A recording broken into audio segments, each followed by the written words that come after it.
So the AFC South champion will meet the AFC West champion in 2024. But a bigger story is Kansas City's chase for the bye. There's also some uncertainty at quarterback, but there's a lot on the line as the Houston Texans come in one of the most treacherous times for the Kansas City Chiefs, at least schedule-wise. This Defending the Kingdom, like them all, are brought to you by Ticketmaster. Flat with a screen. Worthy 15, 10, downfield block, touchdown! Kansas City on a swing screen. Hi, everyone. I'm Mitch Holthus, voice of the Chiefs, along with senior team reporter Matt McMullen. We'll just call this episode Houston. Take care of the business. And with the Texans coming in to play, they have wrapped up the AFC South. They have done it for the 8th time. They came into existence in 2002. When it's really unique about it, they've done it all in back-to-back times. So they've won 8 titles in the division, back-to-back, back-to-back, back-to-back, back-to-back. So when they won it last year, everybody thought, well, they're going to win it again. Probably won't win it next year. But only the Colts with 9 division titles have won it more than the Texans. But here they come to take on the Kansas City Chiefs, and we got a lot to talk about, including the quarterback situation. But your thoughts overall with the 2 division champions meeting in what feels like the playoffs before the playoffs? Yeah, it kind of does. Sitting right here with 3 games left, we're set to play, I think, the 4 seed, the 3 seed, and the 7 seed over our final 3 games in the AFC playoff field before the playoffs begin. Those things can obviously change, but it's a tough stretch to end the year. It's well documented how difficult this stretch is in terms of time, playing 3 games in 11 days. Won the first one. Now we have 2 games between now and next Wednesday. It's difficult, particularly considering the injury situation with Patrick Mahomes. We're shooting this on Tuesday. Patrick just had his presser, said that he's going to give it everything he has. Coach Reid said if he can go, he's going to go. By the time you listen to this, you might know more than we do. But no matter who's at quarterback, it's an amazing opportunity for the Chiefs. 2 more wins, no matter what else happens, and we get the 1 seed. And considering the injuries, considering the fatigue, we've played a lot of games in a row now, getting that bye is of the utmost importance. Yeah, when I was asked about the Patrick situation, and it went viral, but I said if he can go, he'll go.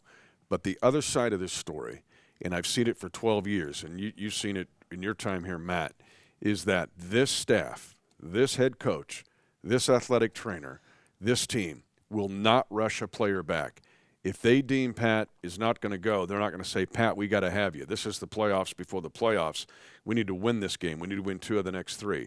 They will not do that. And I've seen them go even beyond in the discretionary decision-making. So if Pat plays in this game, it'll be a full green light go from the athletic trainers, coach, and the team doctors. Yeah, it'll be because he can play and play at a high level. That's the most important thing. We're blessed and fortunate to have Carson Wentz as our backup. And think about all the backups across the league. Is there a better one than Carson Wentz? Carson Wentz was an MVP candidate at one point in his career. He's been around this team and around this culture all season long. If he has to go out there, I have full confidence he can do it. I hope Patrick Mahomes can play because he's Patrick Mahomes. But he's only going to play if he can play at a high level and if he can protect himself. And that's why we have the infrastructure here that we do. We have the best athletic training staff in the league. They're going to do everything they can to get him ready, but they also are able to tell him, hey, you are not ready to play. And we'll find that out later this week. But either way, we're in a great position, just a matter of taking advantage of it. And defensively, the Chiefs are coming in hot after 6 takeaways against the Cleveland Browns. Later in this episode, we'll check in with Justin Reid, by his own declaration, the jack of all trades, Masters Mini, including a Master Chess rating probably. But before we go further in this episode of Houston, playoffs before the playoffs, let's go around the world. Why not? Let's do it. I have 16 today. Oh, for Len Dawson. For Len Dawson, maybe for 16 hats last week. I don't know. 16. So I heard from Larry in Scotland. So we were talking about how I need like a different title, right? Like senior team reporter is just confusing, like a different title. Your friend was recommending I have a different title, right? Yeah. So he had a recommendation. Oh, this is based off that earlier recommendation. Exactly. Okay. Yeah. You've watched The Office, right? Yeah. Okay. He said that I can be the assistant to the regional manager. That, of course, makes you the regional manager. Like, I'll be your Dwight Schrute to your Michael Scott. Right, I'm in for that. So thank you, Larry, in Scotland. I'll be the assistant to the regional manager, not the assistant regional manager. We'll take that under advisement. We will. That's one of the possibilities. We have a listener who's been a fan since 1967 and an STM for over 20 years. Even made the trip to Germany last year. Looking back, that was such an amazing trip. I can't believe we did that. Just going to Frankfurt. You and I just eating wish at we that had more restaurant. time. Yeah. Well, we're dropped in there for 48 hours. That restaurant was awesome. It's like 500 years old. Your mom found it, right? Yeah. Oh, my gosh. Right off the square. It was so good. It was incredible. It was so good. And the schnitzel? Oh, man. The best. Terry is in Murray, Kentucky. Home of the Murray State Racers. Okay, there we go. I was wondering that. That makes sense. Yeah. Edwin is in Elizabeth City, North Carolina. He was 12 years old listening to the Chiefs win Super Bowl IV on the radio. Maybe a Super Bowl IV rematch this year. We'll see. We have a listener in Parkville, Missouri. You spent much time in Parkville? Oh, yeah, it's awesome. I love Parkville. Well, we have so many kind of like throwback Western Missouris that to travel throughout the kingdom to those communities. But Parkville has just had its own beauty right on the river. And Park University is a gorgeous campus. Yeah. But there's this kind of rustic 1855 feeling to Parkville, so I love it. Yeah, there's the modern part of Parkville. And, of course, there's Park Hill High School and Park Hill South. But kind of downtown, older Parkville, to me, is charming. It's super cool. We used to live up north, and it feels very suburban. But then you could go into Parkville. It feels like you're in a little small town, like in the middle of nowhere. It's great. Now, when the Missouri River floods, though, it floods like no other in Parkville. Okay. I'm sure it does. Yes, it does. We heard from Adrian in New York. Doug's listening in Tucson, Arizona. David is in Athens, Greece. George Karloftis, shout out. We have a listener in Jackson Hole, Wyoming.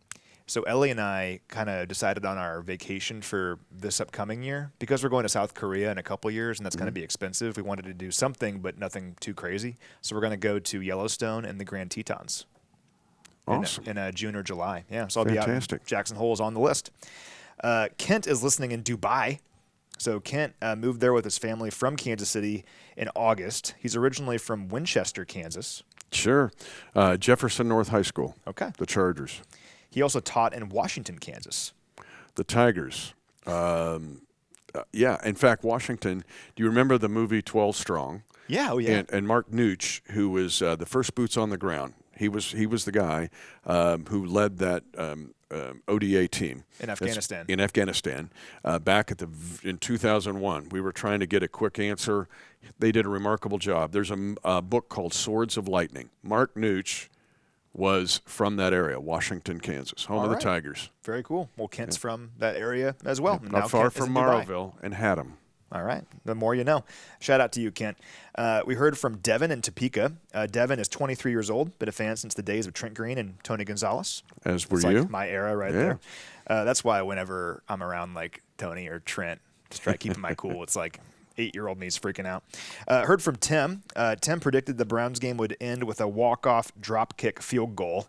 Not quite, but I do appreciate the creativity. I love that idea because Justin Reid could do it. He definitely can, yeah. We've seen him try a drop kick field goal. Oh, man, way to think. Just trying to keep the script interesting. Love it. Just we should have asked that. Yeah. We're going to hear from him in a second. He could definitely do it. Yeah. Sandy is in Mesa, Arizona. Shout out to Nathan Brunsey. You know Nathan. He's awesome. Nathan's a longtime member of our digital staff. He wanted me to say this weeks ago. I keep forgetting. But Nathan's originally from Camdenton, Missouri, and he's getting really tired. The Lakers. He's getting really tired of us shouting out people from Lebanon, Missouri. The Yellow Jackets. They have an ancient feud, and his fists are clenching whenever I mention Lebanon. So this goes back to the 1850s, I think. But the Camdenton Lakers are a deal. It's a great mascot. Oh, yeah, because it's right on the lake. It makes sense. Yeah, sure. I love mascots that make sense. Now, I think the Yellow Jackets make sense for Lebanon, Missouri. But, yes, the Camdenton Lakers are a powerhouse team. So we've given Lebanon a lot of love. We have to give Camdenton some love as well, according to Nathan. So there you go. Lastly, a listener did a deep dive into the hat collection. If you missed last week's episode, we had all of the championship hats, the 9 division title hats, the 4 conference title hats, and the 3 Super Bowl championship hats all out on the desk. Well, this guy really dug into it. This is like next-gen stats of the hats. So he said since Coach Reid took over in 2013, we've earned 47% of the hats available to us. We've also accounted for 13% of all hats awarded during his tenure. And then he's counting the NFC too? Yeah. And Wow. he plotted out every team and their hats won. We obviously have the most. We have more than New England does now since 2013. And like I knew this already, but to see it actually like in text form, there are teams that have 0 hats over the last 10 years, and we have 16. So pretty good. That's awesome. Speaking of wearing a lot of hats, yeah. Are we ready for our guest? Do you have some more? No, that's it. 16 today. Well, speaking of wearing a lot of hats, right now he wears more hats than probably anybody on this entire football team. He is a remarkable human being and very versatile. Number 20, Justin Reid.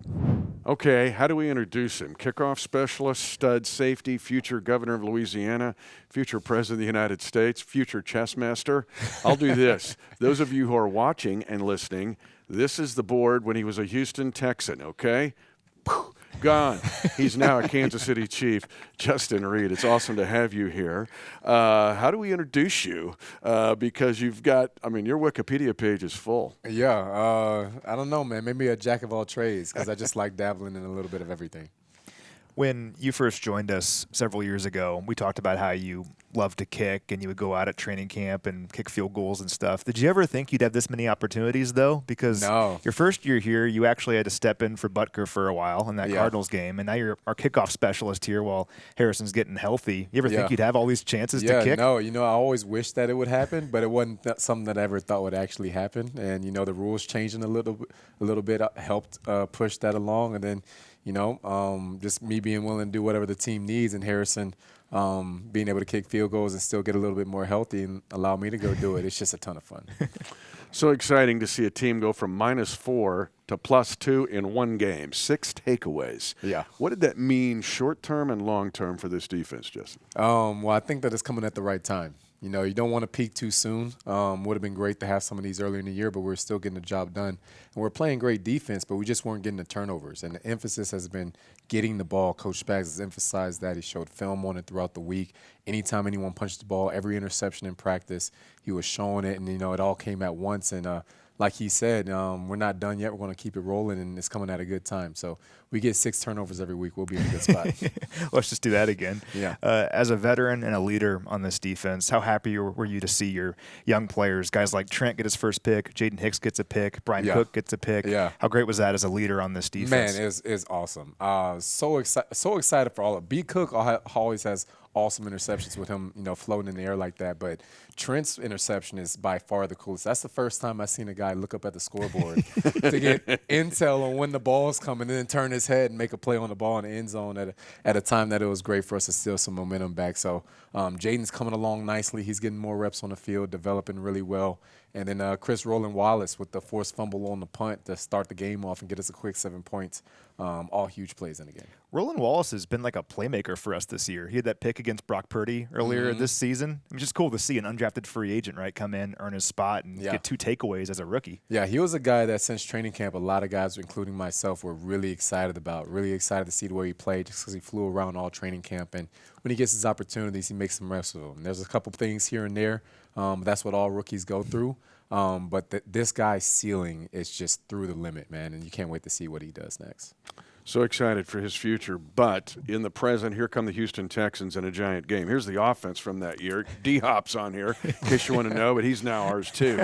But this Houston offense, and now C.J. Stroud's hit a little bit of a sophomore slump, but just the layers of this offense, scheme and personnel, what you have to do to mitigate these guys. Yeah, talented unit. Everyone knows what C.J. Stroud is capable of. Offensive Rookie Player of the Year. Loves a scramble, can make all the throws on the field. Talented people around him. Laramie Tunsil strong on the line against every guy he goes through. Nico Collins, vertical threat, tall guy, nifty when he gets the ball, in and out of routes. Tank Dell, very good route runner, shifty, jet sweeps, vertical routes, double moves. Joe Mixon, screen game. He did that when he was with Cincinnati. He's still doing that now. Very patient in the blocks, likes to let his blocks set up, then likes to cut back off of them.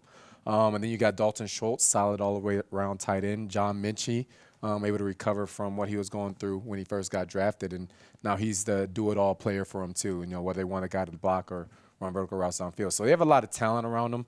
As you see, I know these guys pretty well, so I'm trying to feed guys information on what's going to happen next and what we can do to best hold them down, and, we're excited for the challenge. Now, Stroud's been under pressure a lot this year. I think he's the second most sacked quarterback in the league. Spags obviously loves to blitz and blitz with his DBs. We asked Trent this a few weeks ago, but when Spags dials up a blitz for you or one of your teammates who's in the secondary, how much fun is that? Oh, huge, huge. When you get a time to let the leash off, you just get to go rush the passer, and, the ultimate goal is just to make sure you run your path. But then once you get there, don't miss a layup, man. It's so fun. So we try and send Trent as much as possible. And sometimes it's not about you getting a blitz. It's about you setting up the next man to get the sack. And that's what's so great is the unselfishness of this team that, sometimes I'm just going in there as a decoy, trying to attract attention, maybe take somebody with me so that the next man can come through clean and get the sack. And we have everyone on the field that's willing to do that in order to have the end result be another sack for the defense. Yeah, we've seen Chris do that too up front, which is awesome. Okay, Stroud last year was not giving it away. This year he's got 13 giveaways. So sophomore slump, what do we have there, and how do you keep the takeaway machine going? Well, the longer you're in the league, the more the people have tape on you. You know what I mean? And then people are able to game plan some things, and things go up and throughout the season. I don't judge a man by what he's done at his worst. I judge a man by what he's done at his best. And his best is still there. And people typically prepare their hardest when they're playing the defending champ. So we're expecting to get the best version of C.J. Stroud. We're going to continue to keep the pressure on him, try and make him have some errant throws and take advantage of those, keep this turnover train going. But we're not expecting it to be a cakewalk. We're not expecting it to be the games that we've seen on tape the last couple of weeks. We're expecting him at his best, and we're going to prepare for it that way. Kind of talked about this earlier, but this is a human game with momentum and emotions. It's not played as a video game. How big is it late in the year to have a game like you did defensively last week with 5 sacks, 6 takeaways, turnover on downs, to kind of propel you forward here into the end of the season and the big playoffs? Momentum builder. One of the things about the human aspect that it's hard to replicate in the game is the benefit of momentum.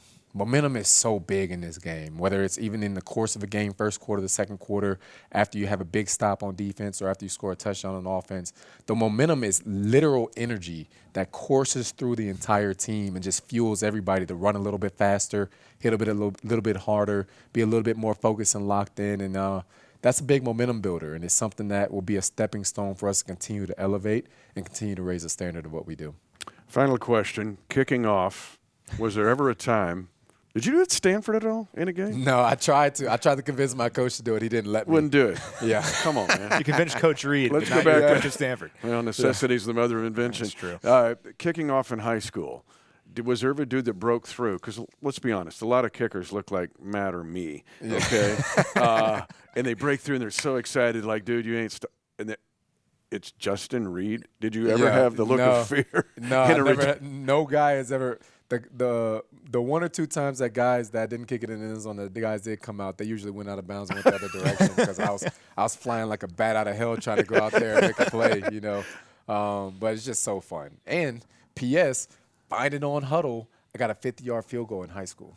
All right. Let's do it. Okay. Let's get it. We may have to feature it. Well, we've had all these crazy endings to games. I'm counting on you now to make a 50-yard field goal for us to win one of these. It's got to be different every time, exactly. Right? You got to be proud of Ariza. He's trying to do this on punts. Yeah. He went screaming down the field to try to jack somebody. Yeah, I know. We might need to put him in at linebacker or something. We might need to. Torpedo.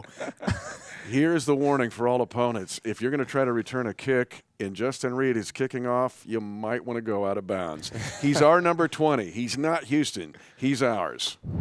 So the former Houston Texan, now Kansas City Chief, can you imagine the terror of a kick returner? You see him bust through, and you see him like all that's left is the kicker, and they look like us, and they're like, ha ha. Can you imagine him busted through, and it's Justin Reid, and you're like, I wasn't counting on this. It'd be terrifying. Yeah. But like you were saying to him at the end of the interview, Matt Ariza hears that statement and says, watch this. Hold my beer. Matt Ariza's like lunging head first. It's torpedo. He cannot wait to drill a dude and force a fumble. That's what he wants to do. You can tell. Can I be gunner and punter all at the same time? That's Matt Ariza. And Ariza's kind of been feeling himself after each of those too. He'll walk off like Conor McGregor. It's like, Matt, you got to calm down, man. If you go watch the video of him at San Diego State, he was rocking dudes. Yeah. He did it on more than one occasion where he'd go down, like, same thing, right? The returner's like, hey, he wasn't even busting through to the third level. It's like the second level. He goes screaming down there like a gunner and then just blows some guy up. So, anyway, Justin Reid and Matt Ariza, just be forewarned if you're going to return a kick or punt, look out. Let's jump into this Houston team. Very intriguing team. Remember the offseason. They signed 18 free agents. They got 14 defensive free agents. Of course, they got Stephon Diggs. He now has an ACL out for the season. But this is a very, very talented team. And let's give DeMeco Ryans and C.J. Stroud props here. They are the first head coach quarterback duo in NFL history to win their division the first 2 years that they've been in those roles. That gives you an idea of the talent and the ability of this team. Justin kind of put it out there. This will be a hard game, tough game, and yes, it feels like a playoff game before a playoff game. Yeah, this is a Texans team that's going to be good for a long time. They're building a foundation and a culture there, and I think they're almost a little bit ahead of schedule. I think Stroud was ready to be the guy sooner than anyone could have guessed. Really good last year, obviously the Rookie of the Year. The numbers are a bit lower this year, and we can dive into why, but I mean, they're still division champs and having a really nice season. And Stroud and DeMeco Ryans are two major reasons why. Kind of reminds me of the situation we were in back in 2018, where you're not paying your quarterback a bunch of money, so you can invest money elsewhere. You can go out and get a player like Stephon Diggs. You can invest money in your defensive line, go get Daniil Hunter from the Vikings. And they're reaping the rewards of that, where you have lots of players making money. Your quarterback's not making a whole bunch, but he's a very good player. So they're in a stage right here where they're trying to take advantage of that rookie contract with Stroud. And, yeah, the numbers aren't quite as high this season. And, again, we'll dive into why. But still a very good team that will be a difficult test on Saturday. Let's dive into why. Stroud's numbers are off from a year ago. He was the youngest player to win a playoff game in NFL history. He had the 23 touchdowns, 5 picks last year. You mentioned he was Rookie of the Year. This year, that's pretty crazy, isn't it? Like, it's youngest? really crazy. Wow. Youngest quarterback to win a playoff game. I wouldn't have guessed that. Yep. Now you back it up, and then you go, what's happening this year? And Justin kind of tied on it. This league will know when you brush your teeth, when you get up, when you go to bed, when you mow your lawn, whatever. They just know. And this year, and we'll jump into, there's other reasons here, but his QBR is down about 10 points. Now, he rallied last week against Miami with a QBR of 106. And it's different against zone and man. It's pretty much of a divergence there. But he has a struggle with the giveaways. 13 giveaways, which right now in the league is in the, I think, top 8 as far as giveaways. 9 interceptions, 4 fumbles lost. Didn't do that last year. Now, again, he's got a talented group around him. Some of it is he's been sacked and hurried and harassed. But this is a guy capable of lighting you up and hitting you for 3.5 or 4 bills passing because he's got the surrounding cast. Yeah, it's interesting. It's one of those things where the numbers and the stats are accurate, but also the eye test, he still looks really good. So last year, he led the NFL in passing yards per game with 274. He's 14th this season at 232. He can still make all the throws, though. Last week, you might have seen this one. It was 3rd and short, and he was fully in the grasp of the defender and found whoever it was for a conversion to move the chains. Very Patrick Mahomes-like. It was just really impressive. But protection, you kind of touched on this, has been the issue all year long for these guys. So only Caleb Williams has been sacked more times this season than C.J. Stroud. He's already been sacked 7 more times this year than he was all year as a rookie in 2023. He's been sacked at least 4 times in 7 of his 14 games. That's the most such games of any quarterback. And in those games, the Texans are 2-5. When he's sacked 3 or fewer times, they're a perfect 7-0. So that kind of tells the story here. He's been under a lot of pressure all year long, and when they're able to protect or he's able to escape and do things off schedule, they've been winning. But when he's under a lot of pressure and they're in 2nd and 16, doesn't work as well, and they have faced the most negative plays in the league this year with 111. They've lost 520 yards on those plays, and the sacks are obviously a big part of it, but they've also recorded 55 negative runs, 3rd most in the NFL. So Stroud is really good. Don't let the numbers fool you, but there have been a lot of situations where he is running for his life or he's facing 3rd and 19 because of how things are going with the negative plays. Some of this is not having Nico Collins for 5 games. He missed 5 games. Now, since the beginning of 2023, Nico Collins of the Houston Texans is second in receiving yards per game, only to Justin Jefferson. Wow. That's impressive. Plus, this year, he is tied for the most in the league with 4 games of 110 yards receiving or more. Nico Collins is like the long-striding 400-meter runner. He runs great routes. When he's on the field, this is a very dangerous team. You can throw in Tank Dell. I mean, we heard Justin talk about it. But I'm going to jump back, unless you want to jump into Collins a little bit more, to Joe Mixon, because that feels like a real key to this team. 7 100-yard rushing games. Only Saquon Barkley has more. The Texans, and you mentioned that sack total, where the demarcation line is there between them being 7-0 and 2-5. They're 5-2 when Mixon runs for 100 yards. And he was held down in last week's game against Miami. But Joe Mixon, we've seen him as a Bengal. Justin talked about him running screens. But your thoughts on both Nico Collins and Joe Mixon? Well, Collins is a beast. You laid out all the numbers. He's averaging 16 yards per catch this year. He's only played in 9 games, but has excellent numbers as it is. He's been tremendous. He has 53 catches for 849 yards, 6 touchdowns. I mean, he's their go-to guy.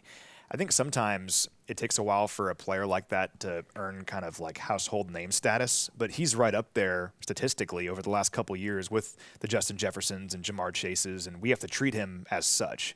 I'm with you, though, on Mixon because I think at their offensive core, they want to be a power running team. Yep. And I think DeMeco Ryans wants them to be a physical, downhill, power running team. And Mixon's good. We know that. What's kind of interesting, though, is only 41.5% of their rushes this year have gained 4 or more yards. That's 29th in the NFL. Now, Mixon missed some time this season, but I don't think they necessarily have captured the power running scheme and success that they want. They could do it at any time, but fortunately the Chiefs have been very good against the run this year and against opposing running backs. They continue to be one of the very best in the NFL at preventing explosive running plays. Of course, we saw one last week, but when you are kind of shocked that the opponent has a big, long run, that means you're pretty good against the run normally. So that was kind of an anomaly, the big run by Jerome Ford. Otherwise, the Chiefs have been very good against the run this year. Need to be good against the run here once again against Mixon, and then kind of force Stroud to be one-dimensional. And again, I mean, you need to get these guys behind the chains because that's where they've struggled. It's been with negative runs, sacks, stuff like that. And the Chiefs got 5 sacks on the Browns last week. So another performance like that would be great because that's where the Texans have struggled all year long.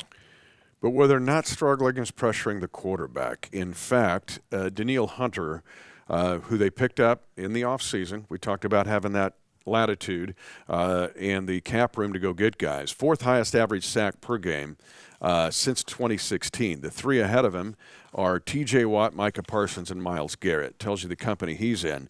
But this year, it's not just the sacks, which he's second in the league. It's the quarterback pressures. Danielle Hunter of the Houston Texans has 12 more quarterback pressures than Sam Hendrickson. We've extolled his virtues. And 18 more than Myles Garrett. And I went back and reviewed the video. Oh, my gosh, Myles Garrett. Joe Tooney held his own against him, but he can do everything. Myles Garrett is a beast. But so is Danielle Hunter, and he has help. In fact, you can argue that this is the best team at pressuring the quarterback in the entire National Football League. Will Anderson Jr. on the other side is pretty good as well. He has 10.5 sacks this year. This defensive line can get after the passer. That's their bread and butter. They've forced the second most negative plays in the NFL this year with 99. Kind of ironic, talking about all the negative plays the offense for the Texans has faced, while their defense forces a lot of negative plays as well. Second most in the league behind only Cleveland, who, of course, we just saw last week. Opponents have lost 453 yards on those negative plays. I believe that's most in the NFL. And takeaways as well. It's sacks and takeaways and negative plays because they forced 28 takeaways as a team this year. That's second most in the league to only Pittsburgh.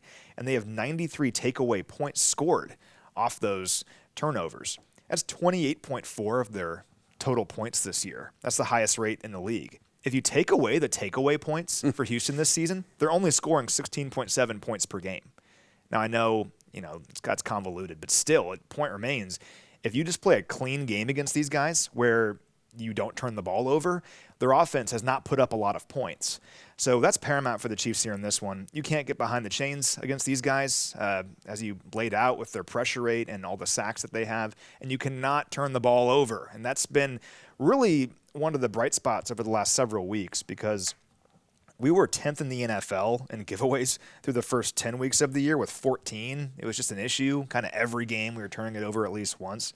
We're one of only 2 teams, though, to not turn it over at all over the last 4 weeks, and the other being Buffalo. They've only played 3 games. So the Chiefs have been really good about protecting the football lately. When you're facing a team like Houston that thrives off the takeaways, and they convert those takeaways into points, and then you're playing from behind and their pass rush pins their ears back, that's their formula. For the Chiefs in this game, got to get back to kind of condensing the game in terms of possessions. And that's where it got away from us a little bit last week. We had 14 offensive possessions last week, and Cleveland had the ball a whole bunch of times in the third quarter, and it's back and forth, clock was stopping.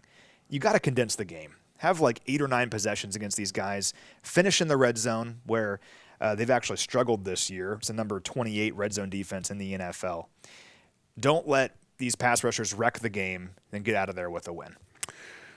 Darryl Stingley Jr. has got 5 picks. He is the only player in the league that's had 5+ interceptions in each of the last 2 seasons. And these guys are ball hawks. They'll also take some chances. But one of the weird stats, this is like Cleveland, they have 3 losses with 2+ takeaways. They're 9-5. You laid it out. They're 9 wins. This has happened. There are 5 losses. This has happened. But the chance for the Chiefs to get takeaways has been the bugaboo for Houston this year, because you've got a defense that has takeaways, and still they won't win the game. Cleveland has 4. They lead the league, but here's Houston tied for second. 3 such plays. We'll wrap it up this way. You're all asking, hey, is Patrick going to play? That's the persistent question. Got it. We understand it. We don't know. But we'll tell you this. And, Matt, I think if he can go, he'll go. There won't be any, let's wait and see if we can't win the last 2 games. Nope. If he can go, he'll go. If he doesn't, the Chiefs have, and let's go back to OTAs as we close. You and I said, is this the best backup quarterback the Chiefs have ever had? In a 1-1 pick when he came out of North Dakota State. He was steamrolling towards the MVP in 2017, and then he tore his ACL. He's got 153 touchdown passes. We're speaking of Carson Wentz. Yeah, we are. This is a player who has been around the block, had a lot of success in the NFL. And I said this way back in OTAs, that if there is a game where Carson Wentz has to play, it's a little bit different than maybe in the past, where you ask your backup just to hold steady, make sure things don't fall apart. With Wentz, I actually think he could make plays to win you a game. And he's shown that over the course of his career. This is also, if he starts this week, or maybe if we wrap things up and he starts in Week 18, this is a chance for him to show that he could be a starter in the NFL. So it's a great opportunity for him if he plays at some point. We obviously hope it's Patrick Mahomes. Patrick Mahomes is one of the greatest quarterbacks of all time. And like you said, if he can play, he will play. It's just a matter of can he? And we'll find that out later this week. By the time you're listening to this, you might already know. But regardless of if it's Mahomes or if it's Wentz, let's go take care of business against the Texans and move to 1 win shy of locking up this first round bye. How's that sound? I doubt if they'll know before we post this. You might not know until Saturday morning. I think it's going to be Saturday morning. Tune into Field Pass on Saturday. There you go. We may even know by then. But that's here we are. The playoffs before the playoffs. It's Houston. Take care of the business and push on to try to get that 1 seed and the bye.